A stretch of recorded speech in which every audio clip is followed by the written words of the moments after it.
को यहाँ पे हम लिखना सीखेंगे कि गुणनखंड, यहाँ पे प्रश्न दिया रहता है, कहता है गुणन खंड, गुणनखंड ज्ञात कीजिए, गुणनखंड ज्ञात कीजिए।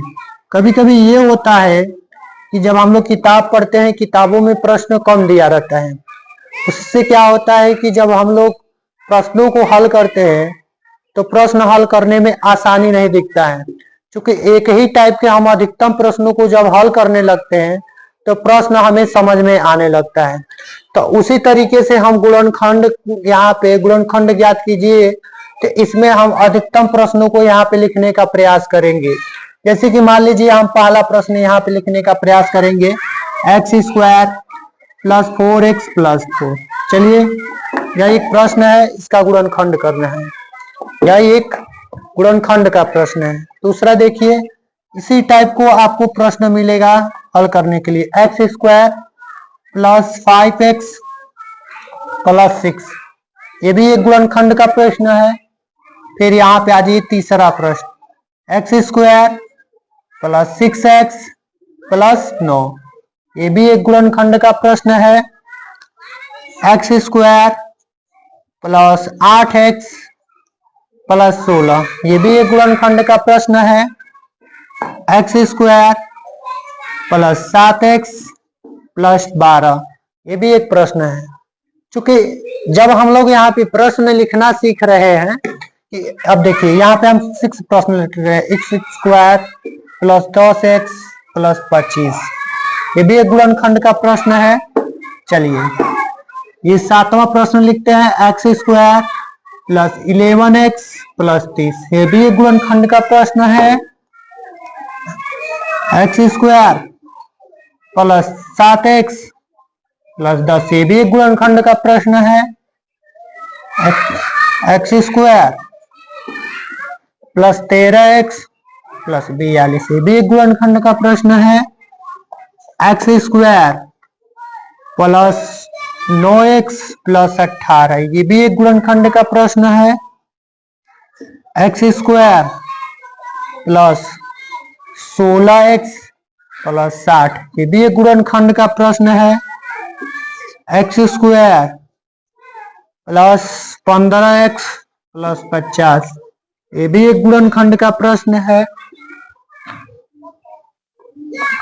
X square plus 17x plus 30, ये भी एक गुणनखंड का प्रश्न है। एक्स स्क्वायर प्लस 12x मतलब 12x और 20, ये भी एक प्रश्न है। X square plus 17x plus 70, ये भी एक गुणनखंड का प्रश्न है। X square plus 20x plus 100, ये भी एक गुणनखंड का प्रश्न है। एक्स स्क्वायर प्लस 18x और यह 32, ये भी गुणनखंड का प्रश्न है। X square plus 17x plus 30, ये भी एक प्रश्न है।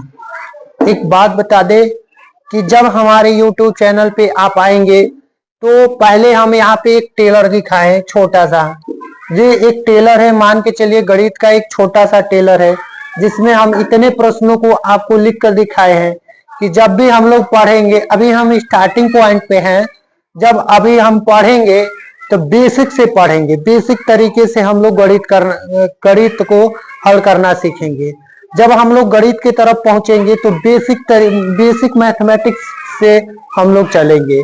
अभी हमें छोटा सा टेलर दिखाया है कि यह गुणनखंड का ये कम से कम ये 18 जो प्रश्न यहाँ पे हम लिखे हैं, उसको हमने यहाँ पे लिख कर दिखा दिया है कि हम लोग जब प्रश्न को हल करेंगे तो कभी कभी किताब में जब हम लोग पढ़ते हैं तो किताब में क्या होता है कि अधिकतम प्रश्न इस तरीके से नहीं मिलते हैं, और अधिकतम नहीं प्रश्न मिलते हैं, इसी कारण हम लोग अधिकतम प्रश्नों को सॉल्व नहीं कर पाते हैं।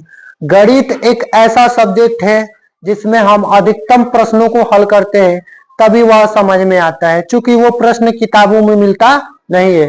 तो हमारे YouTube चैनल से बनने के लिए हमारे चैनल को लाइक कीजिएगा, चैनल को सब्सक्राइब कीजिएगा और अपने दोस्तों में शेयर करना मत भूलिएगा, क्योंकि इस तरीके का हम लोग प्रश्न हमेशा हम लोग अपने YouTube चैनल पे हम लोग डालते रहेंगे। जब हम इसके बाद आएंगे तो इसी तरीके से रिलेटेड हम लोग कम से कम 20 प्रश्न डेली यहाँ पे हम डालते जाएंगे और एक प्रश्नों को यहाँ पे हम सॉल्व करके दिखाते जाएंगे।